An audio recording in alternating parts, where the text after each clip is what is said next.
Bonjour Mamadou Dia. Bonsoir Abdoulaye, je vous remercie pour cette invitation et je suis particulièrement heureux d'être aujourd'hui sur la chaîne Pan African Media TV pour échanger avec vous sur l'actualité politico-économique de notre pays. Avec le recul, quel regard portez-vous sur ce parcours et quels sont selon vous les principes qui ont guidé votre engagement depuis les premières heures jusqu'à aujourd'hui?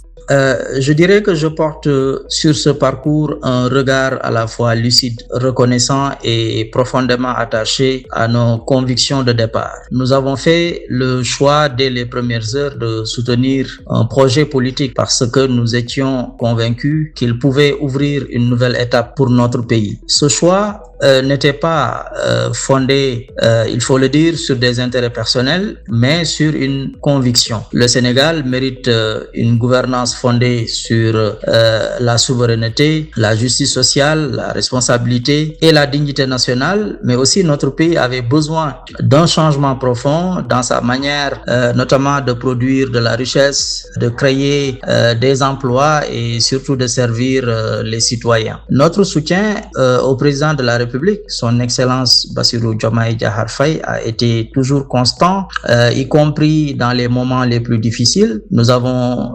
accompagné ce projet avant même l'accession du président au pouvoir et nous avons contribué à sa victoire avec environ 54% des suffrages au terme d'un scrutin historique marqué également par une forte mobilisation populaire. Et aujourd'hui encore, nous demeurons attachés aux valeurs qui ont motivé donc notre engagement.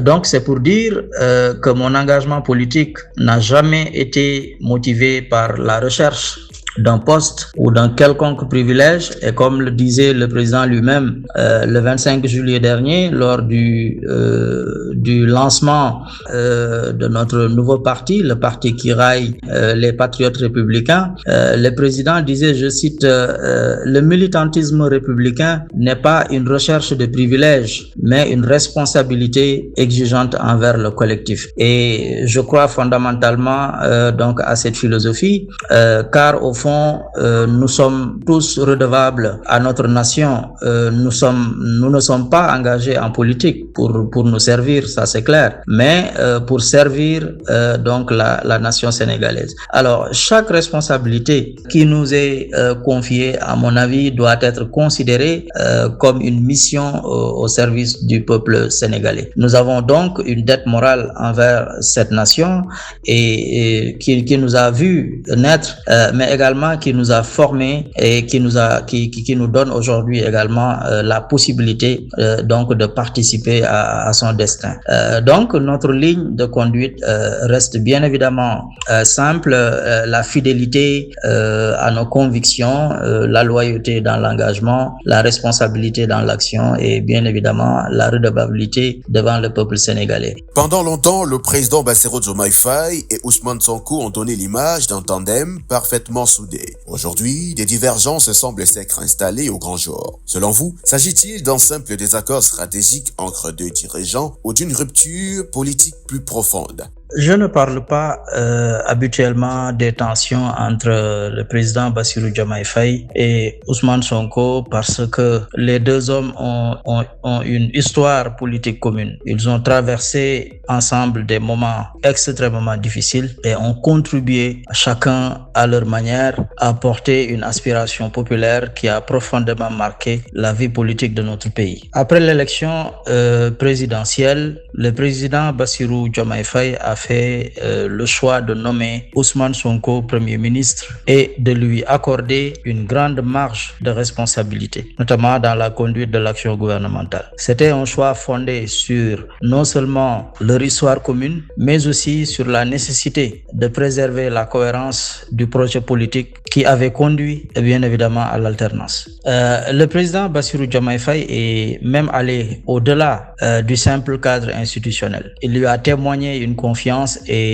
une considération remarquable qui dépassait même les rapports politiques ordinaires. Il lui a donné le nom de son fils et également a associé le nom de sa fille à la mère d'Ousmane Sonko. Pour moi, ces gestes symbolisent la profondeur donc de la confiance et bien évidemment des liens qui existaient entre les deux hommes. C'est pourquoi je considère que la question dépasse aujourd'hui le simple désaccord stratégique. La vérité historique telle que moi je la perçois et qu'à un moment donné, une partie de l'appareil politique de PASTEF et certains de ses responsables et militants ont commencé à adopter bien évidemment une posture qui tendait à affaiblir l'autorité du chef de l'État, à dénigrer également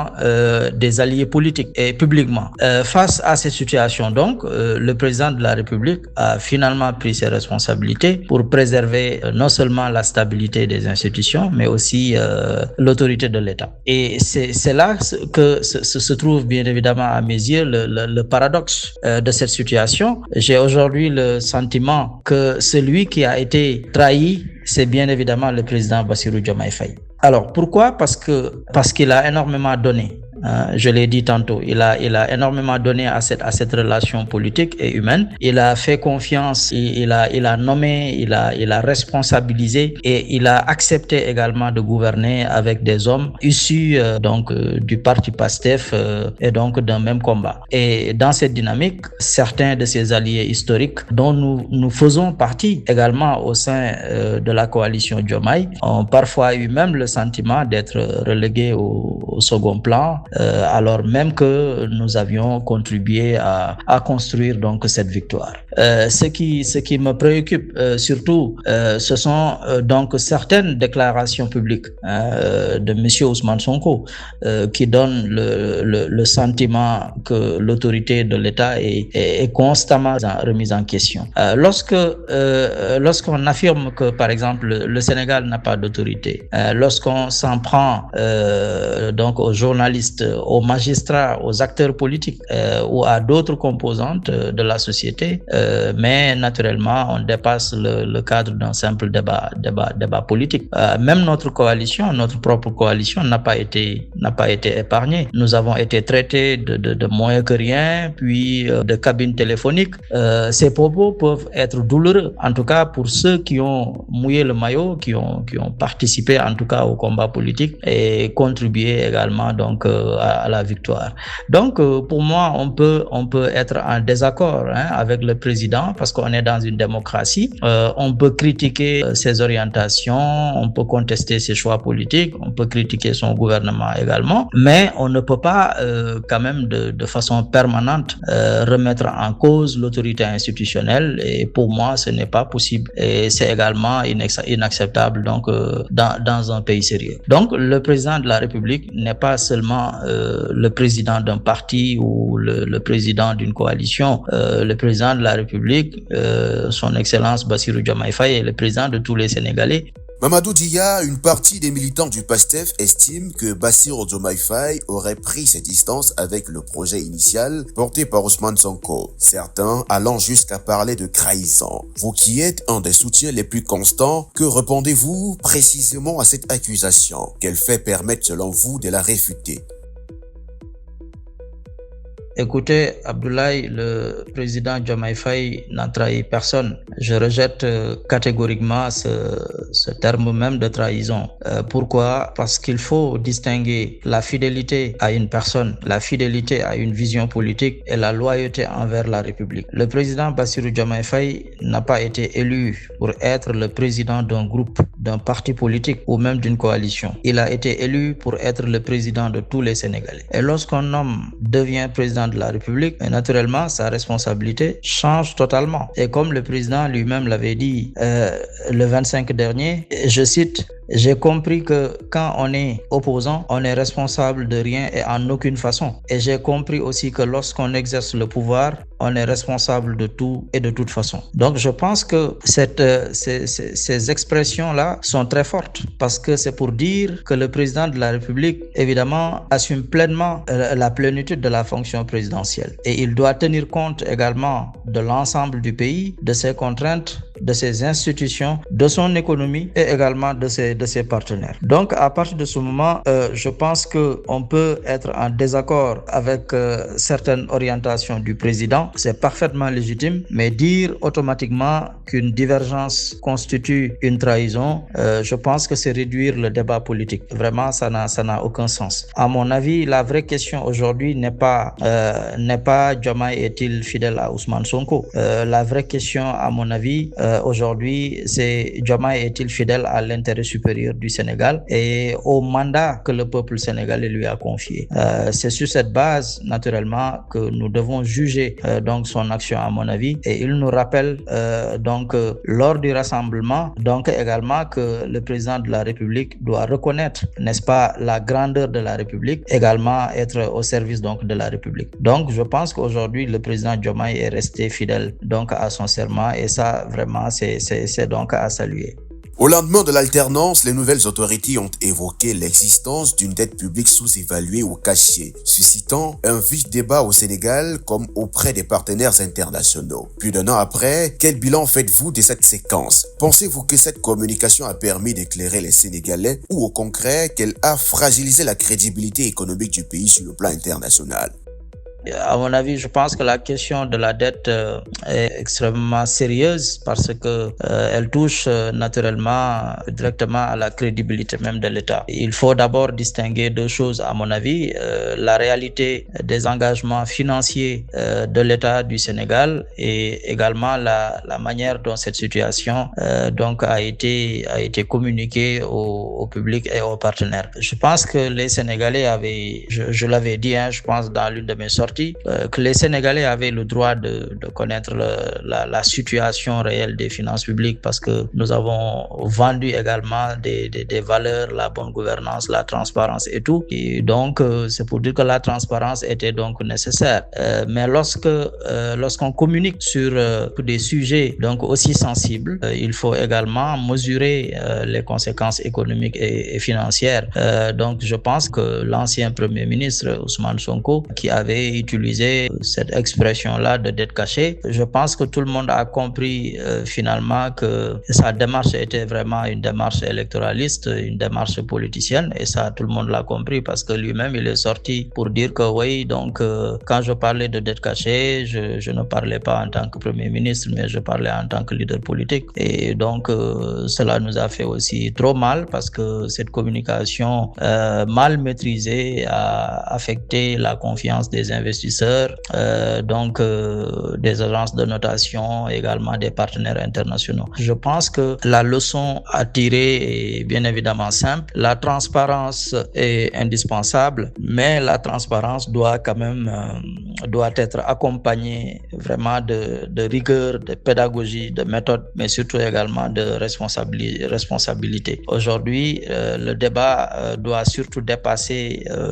à mon avis, la polémique sur qui a caché quoi, pour répondre à une question beaucoup plus importante, notamment comment reconstruire durablement la crédibilité financière du Sénégal tout en finançant donc son développement, donc restaurer la confiance des investisseurs entre autres. Mamadou Dia, dites-nous, pourquoi avoir créé Kiraï, les Républicains, alors que le PASTEF demeure la principale force politique de la majorité? Qu'est-ce que ce nouveau parti apporte de différent sur le plan idéologique, organisationnel ou stratégique? En quoi répond-il à un besoin qui n'était pas satisfait jusque-là?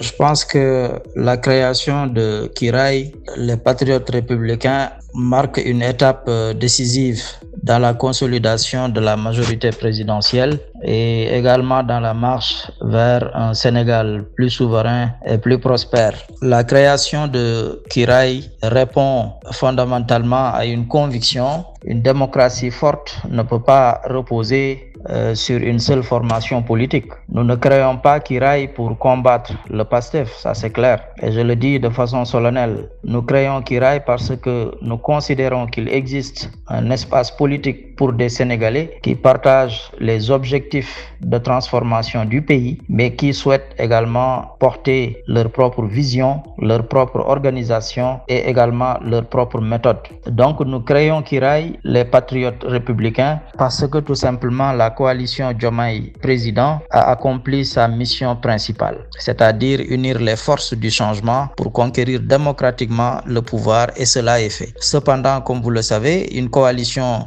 présente naturellement plusieurs limites lorsqu'il s'agit donc surtout de gouverner durablement. Et je vais vous en citer quelques limites parce que évidemment chaque organisation, chaque parti conserve en général son identité, ses priorités, son organisation et également son organigramme. Les mécanismes de décision en général sont plus complexes, notamment lorsqu'il s'agit de consulter sa base politique, la coordination également de la communication, donc souvent plus difficile, n'est-ce pas?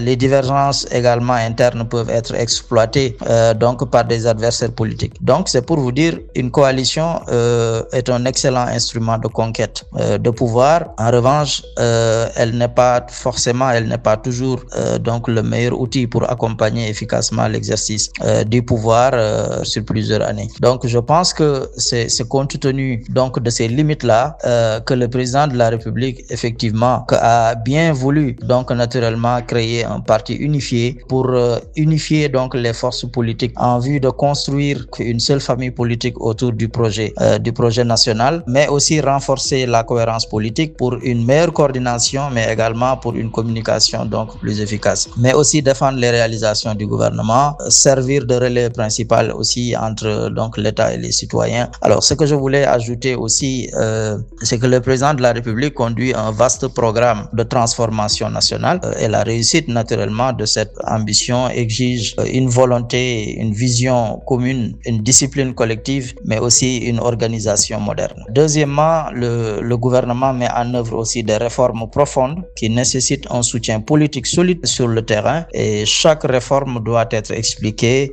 défendue et portée véritablement auprès des populations, et cela exige une organisation plus intégrée qu'une simple coalition. C'est pour dire en définitive que Kiraï veut mettre l'accent sur trois dimensions qui me semblent être très importantes: la compétence, la responsabilité, mais aussi l'engagement patriotique, parce que nous voulons une politique qui ne soit pas uniquement fondée sur des slogans, que le débat véritablement tourne autour de l'économie réelle, de l'emploi, de l'industrie, de l'agriculture, de la souveraineté alimentaire, de la transformation numérique, de la diplomatie, de la sécurité, donc du développement territorial, entre autres. Et d'ailleurs, c'est pour cela même nous avons vraiment pris l'initiative avec Dr Aminata Touré de mettre sur place un cadre de réflexion, d'analyse économique. Bassirou Diomaye Faye a surpris une partie de l'opinion en apportant le soutien du Sénégal à la candidature de son prédécesseur Macky Sall au poste de secrétaire général des Nations Unies. Beaucoup y ont vu une contradiction avec les critiques très sévères formulées contre son régime avant l'alternance. Comment justifiez-vous ce choix politique et diplomatique? Est-il compatible avec les engagements pris devant les Sénégalais? Il faut, à mon avis, ici distinguer la politique intérieure de la diplomatie d'État. On peut, je pense, à mon avis, avoir combattu certaines décisions d'un ancien président, critiquer sa gestion, sa gouvernance et même participer à l'alternance qui a mis fin à son régime. Mais une fois que l'on exerce la responsabilité de l'État, il faut, à mon avis, aussi défendre les intérêts diplomatiques du Sénégal. Le président Bassirou Diomaye Diakhar Faye, comme nous le savons tous, est un homme de paix qui milite pour la stabilité, qui fait de la réconciliation, de la cohésion nationale et du rassemblement des Sénégalais l'un des piliers fondamentaux de son action. Dans cette logique, bien évidemment, le soutien à un ancien chef de l'État sénégalais pour une responsabilité internationale prestigieuse s'inscrit pour moi dans une démarche de continuité de l'État et de défense également des intérêts stratégiques de notre pays. Le président Macky Sall demeure un ancien président de la République et demeure aussi un fils du Sénégal. Son parcours à la tête de l'État du Sénégal, son expérience dans les grandes institutions internationales et surtout les relations qu'il a développées avec de nombreux dirigeants à travers le monde, pour moi, constituent des atouts susceptibles donc de servir le rayonnement du Sénégal et même de l'Afrique donc à travers le monde. Dans les grandes organisations internationales, ce qu'il faut aussi noter, c'est que les candidatures ne sont pas généralement portées par un seul individu. Elles sont souvent aussi d'abord celles d'un État, mais aussi voilà donc d'une région. Et l'histoire montre également que les grandes puissances soutiennent systématiquement donc leurs anciens dirigeants lorsqu'ils briguent notamment des fonctions internationales majeures. Et là, je peux donner deux exemples. Antonio Guterres, donc qui est l'actuel secrétaire général de l'ONU. Évidemment, le Portugal a activement soutenu sa candidature. Donc, il était déjà premier ministre du Portugal. Donc, les pays européens également ont largement contribué à sa campagne diplomatique, ce qui a facilité son élection en 2016. Le deuxième exemple porte sur Christine Lagarde, donc ancienne ministre français donc voilà des Finances. La France a fortement soutenu sa candidature donc à la direction du Fonds monétaire international, puis à la présidence de la BCE, c'est-à-dire la Banque centrale européenne. Les États européens se sont coordonnés dans la solidarité, dans l'union pour défendre donc bien évidemment cette candidature. Et donc c'est pour dire que l'Afrique gagnerait à adopter cette même culture de solidarité stratégique. Les divergences politiques nationales ne devraient pas, à mon avis, empêcher les États africains de promouvoir leurs compétences lorsque celles-ci peuvent surtout renforcer la présence du continent dans la gouvernance mondiale. Mamadou Dia, nous sortons de cet entretien à l'approche des prochaines grandes échéances politiques et certains observateurs redoutent une fragmentation durable entre les différentes sensibilités issues de l'ancien PASTEF. Selon vous, quelles sont les conditions indispensables pour préserver la stabilité du pouvoir et éviter que les divergences actuelles ne se transforment en crise politique ouverte? Le dialogue entre Bassirou Diomaye Faye et Ousmane Sonko vous paraît-il encore possible? Oui, je pense que le dialogue est toujours possible, parce que le président de la République n'a pas fermé ses portes et je sais que aussi c'est un homme de dialogue. Le président Diomaye est un homme de paix qui a d'ailleurs fait le choix du dialogue dans tout le processus de fabrique des réformes constitutionnelles et institutionnelles. Et surtout, à mon avis, ce dialogue est aussi toujours nécessaire. Mais par rapport à votre question, la première condition de stabilité pour moi aujourd'hui est donc le respect des institutions. Voilà, ça, quand même, on ne peut pas tolérer que les institutions soient affaiblies. Donc, c'est la première condition pour moi. Et la seconde, c'est véritablement le dialogue entre responsables politiques. Que ce dialogue est toujours nécessaire, comme je l'ai dit tout à l'heure, parce que personne ne doit être suffisamment puissant pour placer ses intérêts personnels donc au-dessus de l'intérêt général. Donc ça, le président, il l'a dit, je pense bien dans son discours de fin d'année de 2025. Voilà, et rien ne sera au-dessus de la République. Et tout ce qu'il fera, c'est de tenir compte de l'intérêt général. Et je pense que ça, c'est important pour nous autres Sénégalais. Maintenant, les Sénégalais, ce qu'il faut dire aussi, ont voté pour le changement et qu'aujourd'hui, il faut remettre les résultats au centre du débat, que ce soit sur l'emploi des jeunes, le pouvoir d'achat des Sénégalais, l'industrialisation, l'agriculture, la santé, l'éducation, les infrastructures, transition écologique, le développement durable, transformation numérique, souveraineté économique, etc., etc. Et les Sénégalais veulent savoir, au fond, est-ce que leur vie s'améliore au quotidien? Est-ce que leurs enfants auront du travail après leur formation, après leur cursus universitaire? Est-ce que notre économie devient plus forte? Est-ce que également notre pays gagne en souveraineté? Donc, je pense que c'est cela le véritable baromètre du pouvoir et son Excellence, le président de la République, Bassirou Diomaye Faye, en est pleinement conscient également. Mamadou Dia, merci d'avoir répondu à nos questions.